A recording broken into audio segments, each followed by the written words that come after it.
Chinese রাষ্ট্রদূত বলেছেন যে আপনারা বাংলাদেশের নির্বাচনের ব্যাপারে তাদেরকে ব্রিফ করেছেন। আসলে কি ব্রিফ করেছেন, নির্বাচন সম্পর্কে কি ধারণা দিলেন চাইনিজ? আসলে আজকের যে মিটিংটা ছিল, ওই মিটিংটা ছিল আপনার চাইনিজ কমিউনিস্ট পার্টির সঙ্গে আমাদের বিএনপি মিটিং। জাস্ট পলিটিক্যাল পার্টির সঙ্গে একটা পলিটিক্যাল পার্টি মিটিং।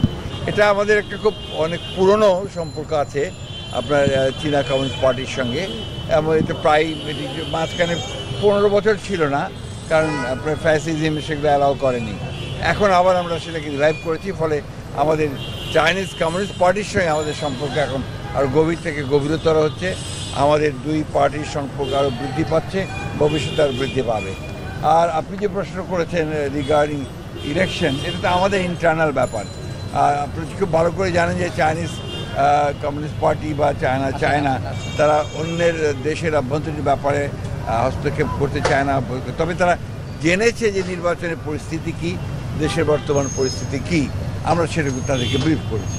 বাংলাদেশের নির্বাচন নিয়ে তারা কি আশা করছে, এই ধরনের কিছু বলেছে কি এই পরিস্থিতির নির্বাচন, সুষ্ঠু নির্বাচন? তারা সবসময় বাংলাদেশে একটা আপনার স্টেবিলিটি চায়, একটা আপনার যেটাকে আমরা বাংলায় বলি কি স্টেবিলিটি, বাংলা কি স্থিতিশীলতা চায়, একটা শক্তিশালী বাংলাদেশ দেখতে চায়, আপনার সমৃদ্ধ পিপুল দেখতে চায়, এবং দেশে একটা সার্বিক একটা ডেমোক্রেটিক এনভায়রনমেন্ট দেখতে চায়। নির্বাচনটা কত সময়ের মধ্যে হতে পারে?